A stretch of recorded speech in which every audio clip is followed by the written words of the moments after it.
Amen, amen. Nous tous qui, le visage découvert, contemplons comme dans un miroir la gloire du Seigneur, nous sommes transformés de la même image de gloire en gloire, comme par le Seigneur l'Esprit.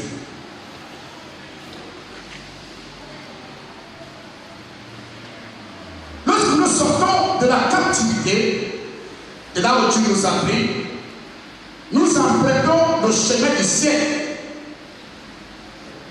Le salut que Dieu nous accorde est un salut qui nous mène vers le ciel. Parce que notre cité n'est pas d'ici-bas, notre cité est en haut. La cité de gloire, la cité céleste. La Bible déclare qu'elle descendra, elle descendra du ciel dans toute la gloire, la splendeur de Christ, avec des nuées. Et le monde verra l'Église descendre avec son Seigneur dans les airs. Notre destinée éternelle est dans le ciel de gloire.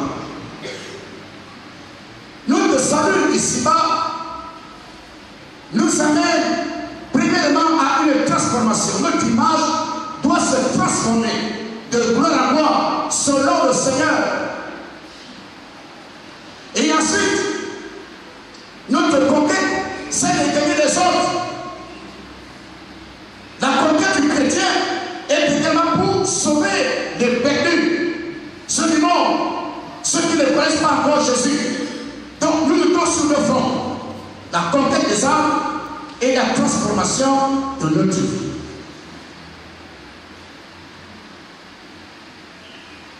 La Bible déclare que celui qui est en Christ, il est une nouvelle créature. Si nous sommes en Christ, nous sommes devenus une nouvelle créature. Des choses anciennes vont passer et voilà que toute chose va devenir nouvelle. Une nouvelle personne. Nous ne pouvons pas comprendre que l'on devient chrétien et que l'on reste la même personne. Si nous étions une personne qui était constamment enivrée de boisson, nous allons vaincre la boisson. Le premier pas va vaincre la boisson.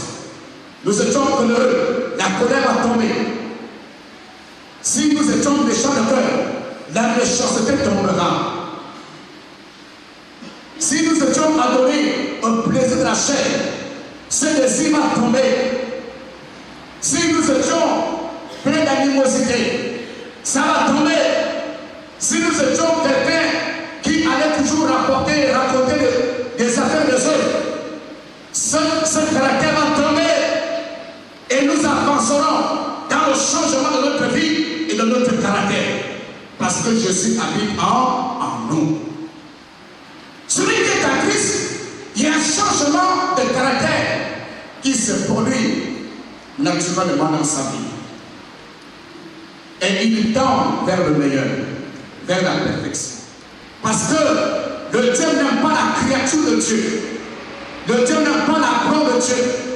Chaque fois que Dieu fait une chose, quelque chose de bien, Satan vient s'approprier pour faire du mal, pour être Dieu devant le Créateur. Et c'est comme ça le diable. Mais lorsque nous sortons du monde, ce que nous avons perdu, Jésus nous redonne ces choses-là. La paix qui était perdue va revenir. La joie qui était perdue va revenir. La bonté que nous avions perdue va revenir. La compréhension des autres que nous avions perdue va revenir. Le bon sens va revenir. Parce que Jésus donne ces choses-là. Alléluia. Il nous remet dans les dimensions que nous étions avant que le diable ne vienne pour nous faire du mal. Et nous avons de victoire en victoire pendant que nous avançons. Non seulement notre état d'âme est changé, mais c'est comme l'amour de Dieu nous pousse à permettre aux autres d'entrer dans la connaissance de Dieu. Il y a des choses qui font à ça que le chrétien recule.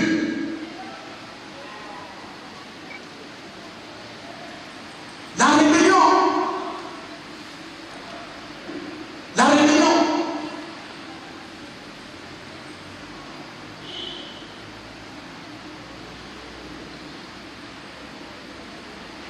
privation de la chair, les manquements de la vie. Parfois, le chrétien, avec ces choses-là, vient à reculer devant le chemin de Dieu sur lequel Dieu l'a placé. Le chrétien recule au lieu d'avancer. Mais qu'est-ce qui soit plus meilleur que le Seigneur Jésus? Qu'est-ce qui est meilleur que le Seigneur? Qu'est-ce qui soit meilleur dans ce monde? Est-ce la vérité? Est-ce le péril? Ce sont des anges qui vont nous séparer de l'amour de Dieu. Et parfois, le chrétien tombe dans des rebelles vraiment incroyables, imaginables. On peut le souhaiter sa vie, même l'église. Il n'a plus peur de la table sainte. Il vient, il se présente à la table sainte, il prend la table sainte dans son péché.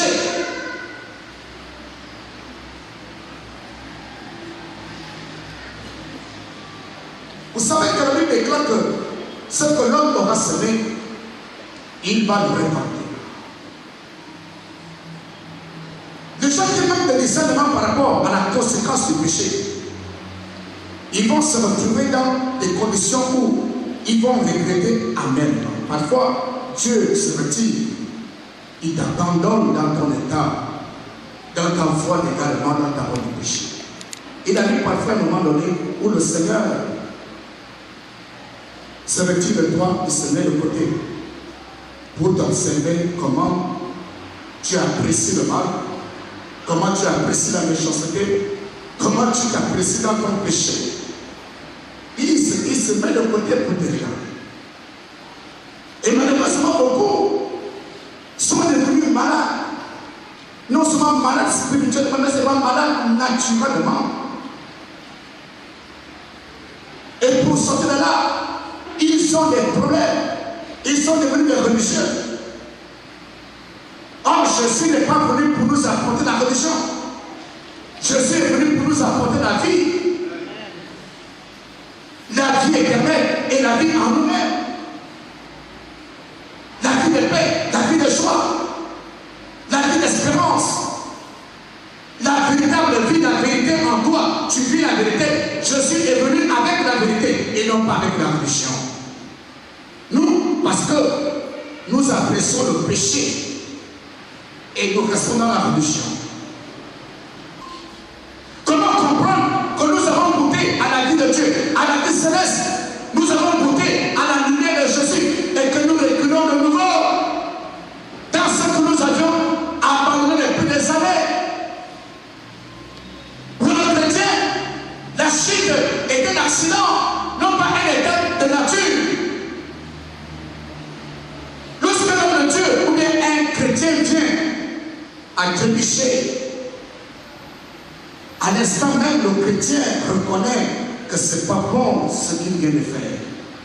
Le Saint-Esprit en lui le rappelle que ce n'est pas ta nature. Parce que nous avons une autre nature. La nature de Dieu est en nous.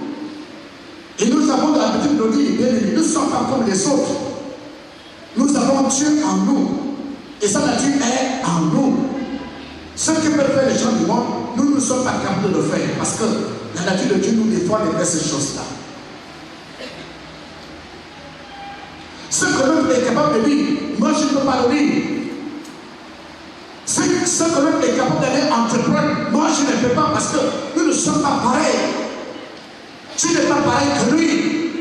Tu es de Dieu. Lui, il est du monde.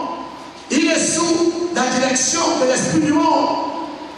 Et pour lui, il fait ce qu'il veut faire, comme il veut et comme il le veut. Mais toi, tu es sous la souveraineté de l'Esprit de Dieu. Et ta conscience te dit, ça là, ça ne vient pas du Seigneur. Mais combien d'entre nous sommes assis dans le péché? Et parfois nous nous répandons dans le lieu secret.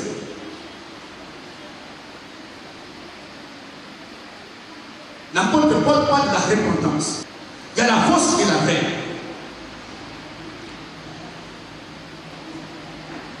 La fausse repentance, c'est justement pour essayer d'atténuer ta conscience. En te mettant à genoux et tu te mets à prier. Parce que 2 jours après, ce pourquoi tu t'es repenti, tu vas reprendre. La fausse repentance n'a jamais eu de victoire sur ce qui t'a amené à tomber. La fausse repentance ne t'accorde pas une vie de conquête, mais tu seras toujours esclave de ce qui a triomphé de toi. Tu seras toujours là, la fausse repentance.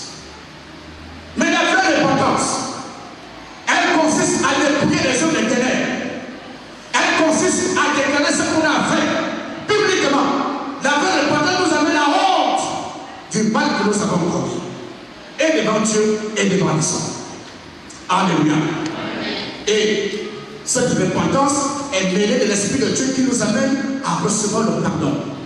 Vous savez que le pardon est une grâce. Le pardon de Dieu est une grâce. Si tu n'es pas dans ta repentance, tu n'auras pas de grâce.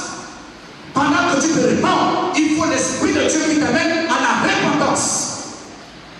Pour que tu regrettes véritablement et que tu renonces, que tu aies la force de sortir de là. Jusqu'à quand vas-tu fermer ton oreille?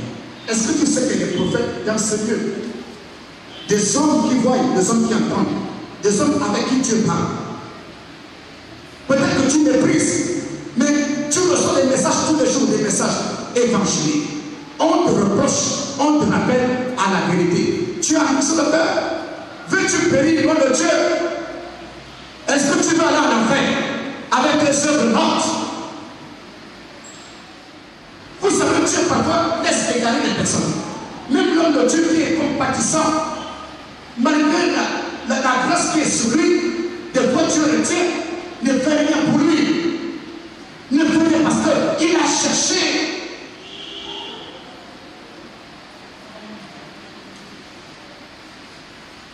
On ne se moque pas de Dieu.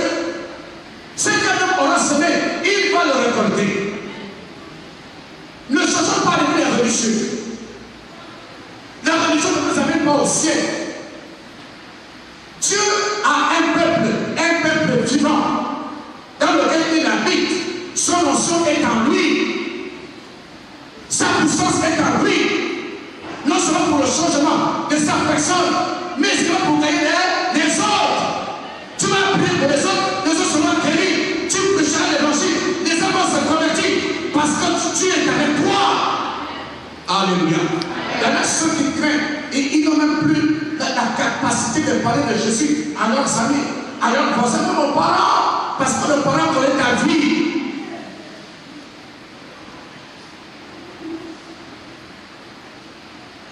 Nous l'avons si bien dit, Dieu est bon.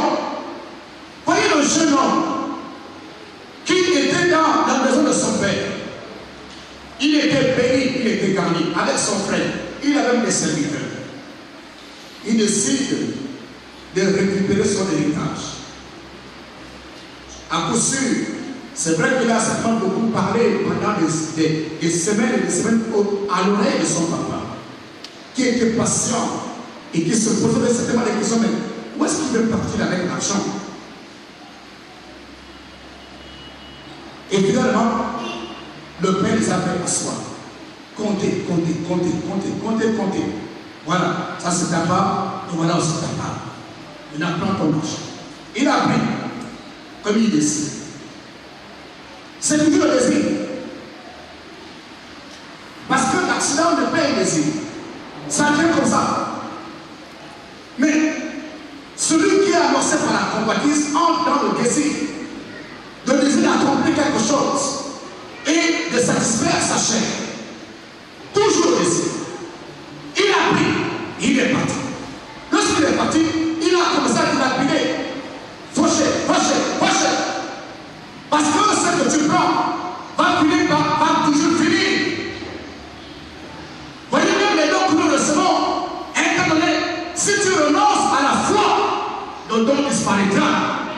Le pain de vie que tu as reçu disparaîtra. Parce que tu es éloigné de Dieu. Je te dis que nous sommes des servants et que la serve court du trône pour nourrir les servants.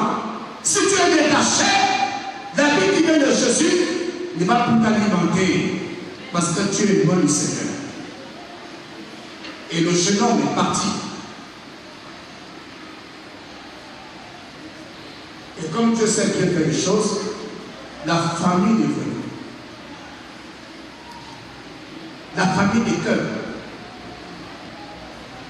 La soif de Dieu. La famille est allée. Il allait chercher un travail. Le monsieur a accepté. Mais il était dans un endroit d'humiliation avec les poussons. Même si les poussons mangeaient, il voulait bien manger les personnes à donner.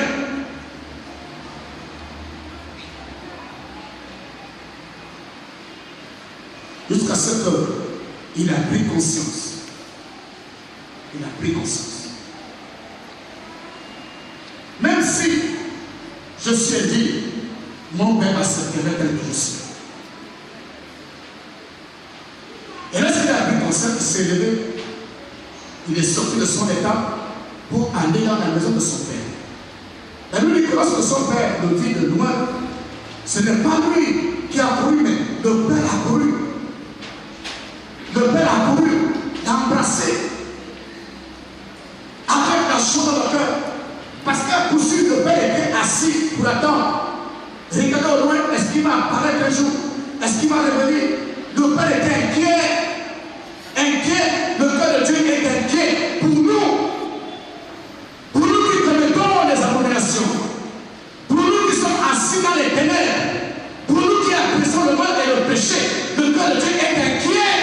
Est-ce qu'il va revenir? Est-ce qu'il va revenir? Est-ce qu'il va comprendre? Est-ce qu'il va prendre conscience que Dieu, que son Père a besoin de lui? Que le Seigneur l'a justifié, que le Seigneur l'a lavé de tous ses péchés et qu'il a fait de lui une belle créature, une beauté, une belle femme, un bel homme.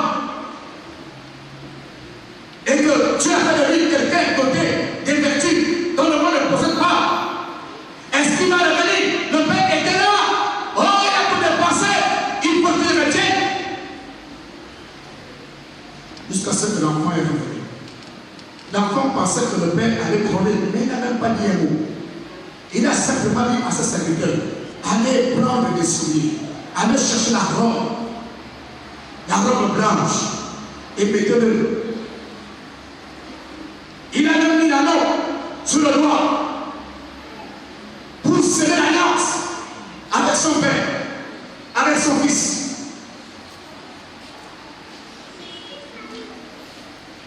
Simplement il faut prendre conscience. Il faut réaliser ce que nous sommes parfois. Parce que les gens qui ne réalisent pas ce qu'ils sont, pensent qu'ils sont toujours dans la vérité. Le manque de prise de conscience, d'examen de soi-même. C'est l'apôtre Paul qui le dit, examine si tu es encore dans la vérité.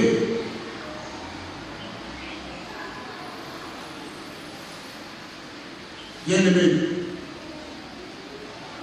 il y a des gens qui abaissent la conscience parce qu'ils s'est répandu en cachette. Mais pourtant, tu vois bien que ta vie ne va pas bien.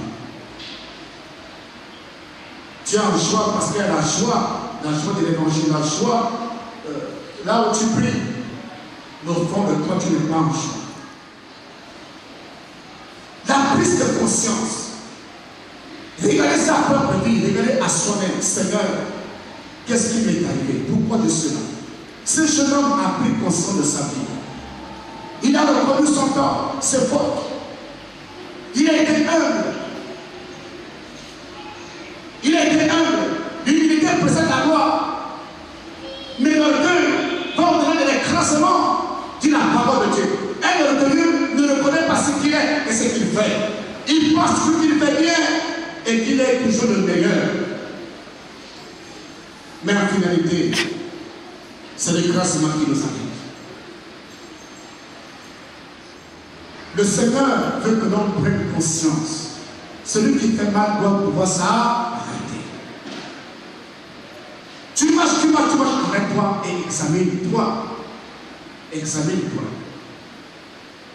La prise de conscience. Pour dire, Seigneur, est-ce que pas bien. Je ne suis pas bien. Les autres parlent en langue, ils sont remplis de Dieu. Mais pourquoi pas moi? Qu'est-ce qui se passe avec ma vie?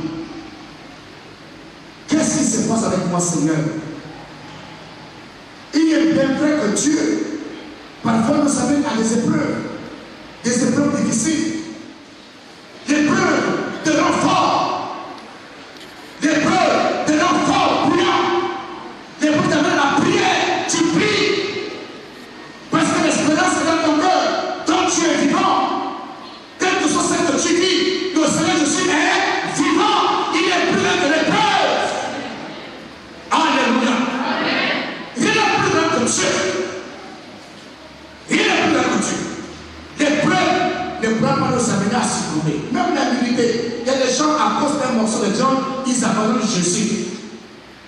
À cause d'avoir l'argent tous les jours, tu t'éprouves. Mais qu'est-ce qui est mieux que le Seigneur Jésus? L'argent. Il y a des femmes, comme je parlais le dimanche passé, des femmes odieuses. J'aimerais vraiment le mener les femmes mariées. Il faut faire attention avec le Seigneur. La Bible déclare que l'homme est le chef de la femme. C'est l'homme qui tient les clés. Celui qui tient les clés. Non. Même s'il est païen, c'est ton mari. Amen, amen. Ce que tu ne feras pas avec lui, c'est d'accepter le mal qu'il te demande de faire. Mais quand il est ton mari, bien qu'il soit païen, sois respectueuse et obéissante.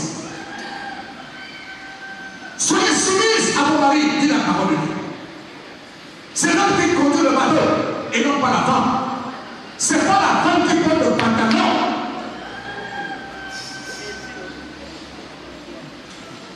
Tes idées, tu les soumets à ton mari. Tes ambitions, tu les soumets à ton mari. Tous les deux vont examiner pour voir ce qui est capable, ce qui est possible d'être fait. Tu ne fais pas les choses en cachette, ça c'est le péché. Le péché, faire des choses en cachette. Parce qu'on nous a appris ce caractère dans la famille. Que lorsque tu es marié, il faut escroquer le mari. Mais tu deviens chrétienne. Il faut que tu amènes des sacs de kilos de viande à la maison. Il faut que tu bâtisses une maison à ton papa, à ta maman. Il faut que tu amènes une voiture. Par conséquent, il faut ruiner le mari. Tu es chrétien ou tu n'es pas chrétien?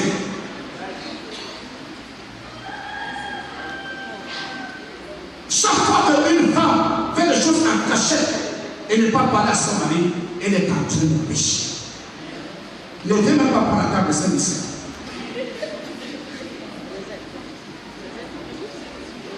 Le mensonge, tu ne mentiras pas. Combien de femmes mentent à leur mari? Le mensonge. Elle est en train de faire ces choses dehors. Parce qu'elle a ses projets personnels. Bien que chrétien, mais bien aimé, il ne faut pas dire. Ce sont des choses dont Dieu n'accepte jamais.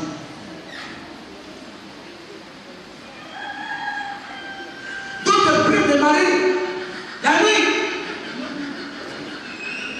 Parce que le mari n'a pas donné l'argent.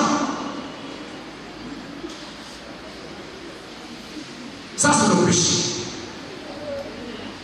Jésus le vient bientôt. Jésus le vient bientôt. Je vous dis la vérité, nous sommes dans un tournant où le Seigneur va faire quelque chose. Ceux qui ne voulaient pas, ne voudront pas se sanctifier, vont voir les conséquences de cela. La Bible dit que celui qui se sanctifie davantage, et que celui qui se souille davantage. C'est le temps de l'éveil. Nous donnons la porte de cette m'a dit, papa, je vais prier Dieu. Tout à l'heure, tu as dit, si tu regardes aux hommes, tu vas toujours m'avoir des chèques. Mais quand tu regardes avec moi, le secours vient de Dieu. Voyez-vous, le chemin est parti. Sauf qu'elle n'a pas plané. Jamais. Mais il a crié avec choix, avec amour. Dieu est amour. Ne discipline pas tes péchés. Change de caractère.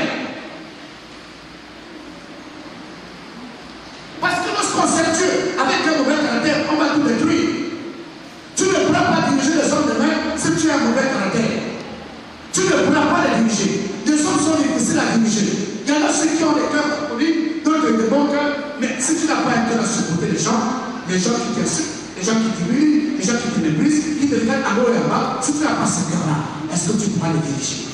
Absolument pas. Alors tu nous rassembles. Tu nous amènes dans la perfection. Dieu nous apporte l'image semblable à lui. Pour que tu sois capable de mettre, que lorsque les gens te verront et diront oui, c'est qu'il dit c'est vrai. Parce que lui-même, même le visage montre vraiment cette fille-là, cet homme-là, est image avec le Seigneur. Parce qu'ils te connaissent au quartier. Tu n'es pas quelqu'un qui va en tenant par la fenêtre et il laisse un peu le bout de paille à la fenêtre. Parce que peut-être la culotte ou la jupe, la pointe a pris un petit morceau. Lorsque tu montais par là, tu n'es pas comme ça. Tu n'es pas quelqu'un qui se met dans le noir pour finir avec les jeunes femmes ou bien avec les enfants. Tu es correct. Tu es correct avec le Seigneur et tu es correct avec les enfants. Alléluia. Alléluia. Les temps sont là, bien aimés. L'humilité précède la gloire. L'humilité précède la gloire. Celui qui s'abaisse sera élevé. Et celui qui s'élève sera abaissé. C'est Dieu qui élève les gens. Il y a un temps pour toutes choses. Un temps pour se marier. Un temps pour travailler. Un temps aussi pour souffrir. Parce que l'épreuve va te rendre fort. Et lorsque tu verras que tu es prêt, il te sortira de là et les gens verront que oui, il est au béni de Dieu. Dieu a béni sa vie.